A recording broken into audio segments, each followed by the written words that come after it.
There because residents of Ojobi in the central region are demanding justice for a patient of Winneba Trauma Hospital who died after she was allegedly carried in the hospital's ambulance and dumped in a bush at Ojobi. The patient had been in the hospital for 2 months after the accident, now with 2 legs broken and almost suffering mental illness. As a result, she was left to her fate. Well, on your screens now is that visual, and the Ghana Health Service says it is taking this matter seriously and has launched investigations into the matter. We'll hear from the Ghana Health Service shortly. First, let's bring him Adum FM's Kofi AJ. He's been monitoring the situation on the ground. He met the patient and he joins us live with more.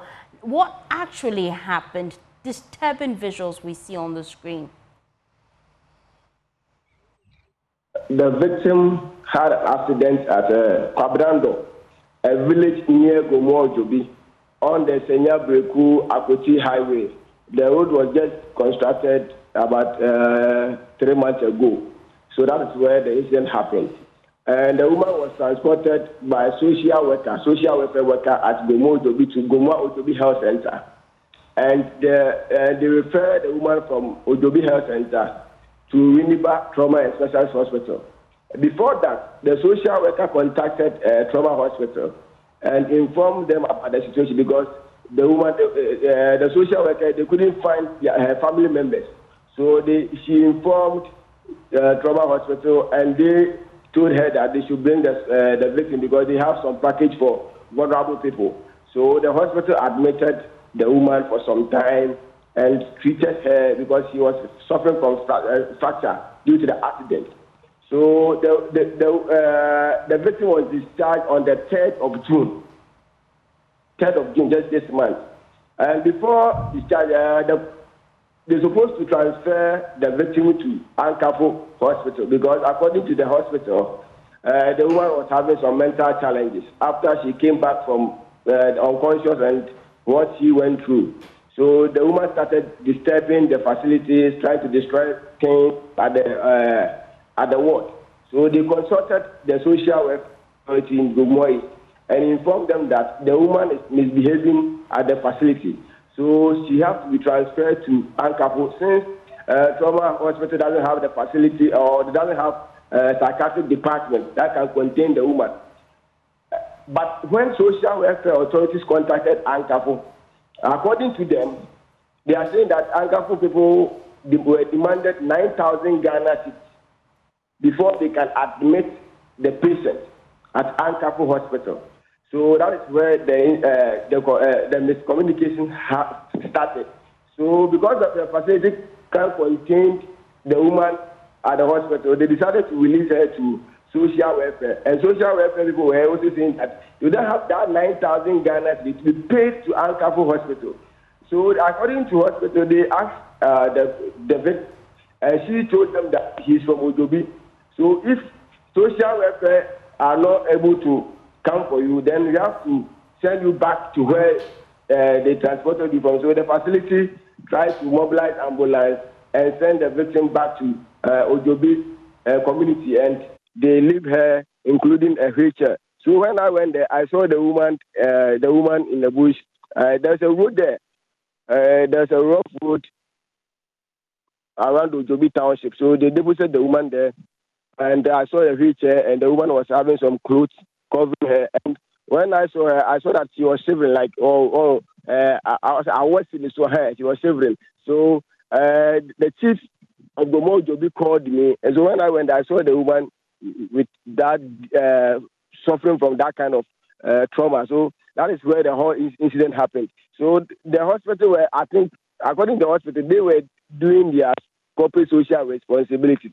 But so far as because of social welfare, people fail to pay their money to Ankafo. That is where they said, okay, if the woman is disturbing us, and if you, social welfare, are not able to come for patient, then you have to release it. That's when the facility dumped the victim over there. Now, how did she die? Because it's quite worrying. She's been left there for how long? She was in the bush for about 5 days to a week before some people identify her and inform the community, the chief of Gomo-Ojobi So before the committee members and the chief came in, I think the woman was almost died. So when they took her to the back to hospital, and she died at the hospital. You have been engaging some residents. What do they tell you on the ground, even as they are shocked because they don't understand why a facility, government hospital can, discharge somebody from the facility and dump her at the roadside or in the bush. So they are demanding for justice. But the unfortunate thing is that as of now, we haven't identified the family members of the disease. Thank you so much, Kofi Eje, for joining us with that update. The Ghana Health Service has since launched investigations into the death of this patient. And coming up on your screen shortly is a statement released by the Ghana Health Service. It says the attention of leadership of the Ghana Health Service has been drawn to a media story about a patient allegedly abandoned in a bush at Gomwa Ojobi in the Central Region. According to the story, it is alleged that the said patient was on admission at the Trauma and Specialist Hospital in Winneba, and after her relatives had failed to show up, she was conveyed in the hospital's ambulance and left in a wheelchair at Ojobi, where she claimed to be her hometown and was later found dead. The service, upon receiving this disturbing news, has initiated investigations into the matter to establish the authenticity or otherwise of the story in line with the existing practice of the public service to enable it take appropriate actions. The service wishes to appeal to the general public to be patient, as anyone found to be connected with this unfortunate incident will be severely dealt with in accordance with provisions of the service's Code of Conduct. Well, we also know that the Member of Parliament for Norton, Okudzeto Ablakwa, has called for parliamentary inquiry into this, and in subsequent bulletin, Australia Joy News Prime will tell you more about it, because Parliament is raging because of this issue. Let's stick to health-related issues, because despite recognizing the signs of deteriorating mental health, many individuals continue to struggle without seeking professional help.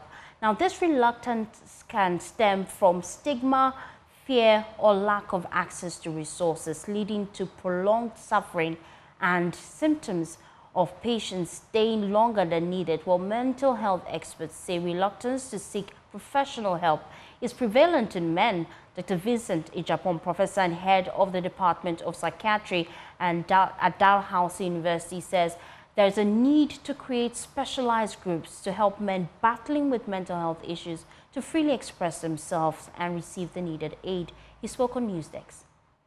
Men are more emotional and expressive, and therefore they seek help when they need to, whereas men tend to kind of, bottle things within themselves, and usually by the time it comes to the stage where they are seeking help, then it's almost too late. That's why we have more men dying by suicide, compared to women. So it's important for us to look at social interventions. For example, forming social groups just for men, for example, will be a very good initiative, so that the men would know that if you are going through this, you are not alone. There are many other people just like yourself who are going through it, and you can be able to seek help, at least first stage help. And when you go to such social groupings, you can be able to get information about access to support services that are beyond the social groupings and seek appropriate help and intervention. This is something that it's not just government that can be able to do. All churches can have men's group that's focused on the mental well-being of the men within their fold. And I think all of us working together, we can be able to make a difference that way.